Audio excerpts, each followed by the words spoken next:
सुबह हम उठते हैं, भगवान का ध्यान करते हैं और दिन भर दौड़ते हैं, भागते हैं, काम में व्यस्त रहते हैं। हम शारीरिक काम करते हैं, मानसिक काम करते हैं और at the end of the day हम गुड नाइट कह के बहुत अच्छी नींद में सो जाते हैं और फिर नेक्स्ट डे के लिए उठते हैं, फिर से दौड़ते हैं, भागते हैं, अपने 24 घंटे को सही ढंग से सार्थक रूप से इस्तेमाल करते हैं। अगर कोई आदमी सारा दिन बैठा रहता है, बिस्तर पे पड़ा रहता है, मानसिक रूप से अपाहिज बन के रहता है, शारीरिक रूप से अपाहिज रहता है, तो उसे रात में भी कभी अच्छी नींद नहीं आती है। कुछ समय के बाद उसके ऊपर ये जो स्लीपिंग पिल्स है वो भी काम करना बंद कर देता है। शारीरिक रूप से वो अस्वस्थ रहता है, सर में उसको पेन रहते हैं और उसके अगले दिन भी और नेक्स्ट डे भी उसके ख़राब होते जाते हैं। इंसान धरती पे आता है इस शरीर से कर्म करने के लिए, शरीर धारण करता है, अपने पेरेंट्स के प्रति संतान बन के काम करता है। जब बड़ा होता है, समाज परिवेश के प्रति उसके दायित्व होते हैं वो पूरा करता है। जब वो पेरेंट्स बनता है, अपने बच्चों को पालता है, पोसता है, बड़ा करता है, अपने लाइफ साइकिल के जितने सारे कर्म हैं वो करता है, एक अच्छा इंसान बन के जीता है।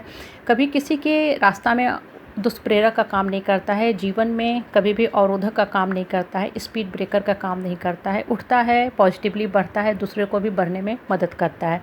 ये एक अच्छे इंसान की शॉर्ट में लाइफ साइकिल बताता है।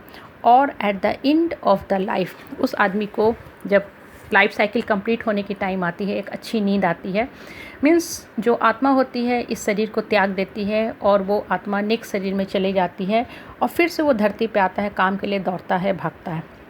लेकिन ये तब होता है जब आपने अपने जीवन को सही ढंग से इस्तेमाल किया, सही ढंग से सुचारू रूप से अपने जीवन के रिस्पॉन्सिबिलिटी को निभाया। एक बच्चा स्कूल में पढ़ता है, जाता है, बहुत अच्छे से पढ़ा, एग्ज़ाम दिया, नेक्स्ट क्लास में उसको प्रमोशन मिलती है।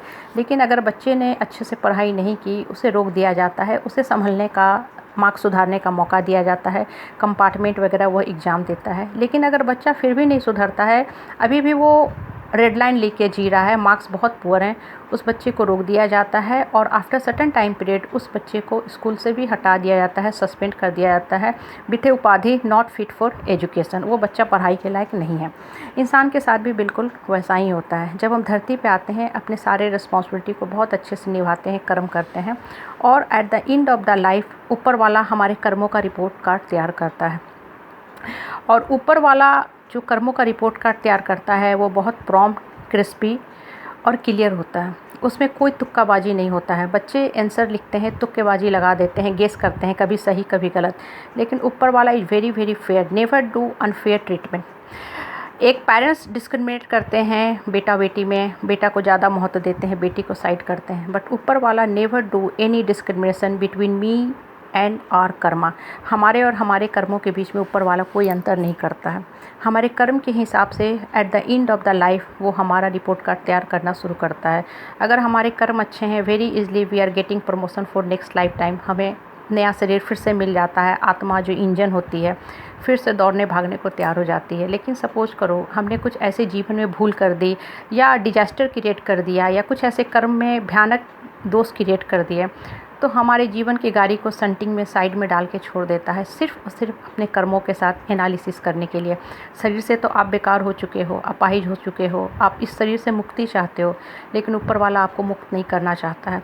वो आपको सिर्फ और सिर्फ अपने कर्मों के साथ पूरे जीवन का एनालिसिस करने के लिए छोड़ देता है कि आप बैठ के ये एनालिसिस करो कि आपने कहाँ कहाँ ख़राब कर्म किए हैं, क्या क्या अपने जीवन में गलतियाँ की हैं, भूलें की हैं। बच्चे जब अपनी कॉपी को खुद चेक करते हैं ना, तो 10 आउट ऑफ 10 बैठा देते हैं। बहुत से लोग अपने आप को धर्मगुरु मानते हैं, महात्मा मानते हैं, श्रेष्ठ मानते हैं कि हम तो भाई महान आत्मा है। लेकिन क्या ऊपर वाले के सामने आप वास्तव में महान हैं? उस बच्चे की कॉपी अगर टीचर चेक करती है तो 10 में 3 या 4 देती है, बच्चे ने सारे गलत लिखा। Same thing is going to happen with our self also. जब ऊपर वाला हमारे कर्मों की कॉपी को चेक करता है तो उसके हिसाब से मार्किंग करता है। So be very very careful about the life. एक अच्छे कर्म करो, नेक्स्ट लाइफ टाइम में जाओ, एक अच्छी गुड नाइट स्लीप लो और नेक्स्ट लाइफ टाइम में गुड मॉर्निंग कहो, अवेकनिंग कहो, ताकि फिर से आप कर्म पथ पे दौड़ सको। So be very careful about the life and always make your life a meaningful one. ये जो गुड नाइट और गुड मॉर्निंग का सिलसिला है, जो कार्मिक साइकिल है, हर जन्म में चलता रहे। हमारे जीवन की गाड़ी को कभी संटिंग में न डाला जाए, कभी साइड न किया जाए। इसलिए अपने लाइफ को हमेशा मीनिंगफुल बनाओ और कर्म पथ पे दौड़ो भागो, ताकि ये इस लाइफ टाइम से हम अच्छे से सो सके गुड नाइट कह के और नेक्स्ट लाइफ टाइम में गेटअप कर सकें, अवेकनिंग करके कर्म पथ पे दौड़ सकें।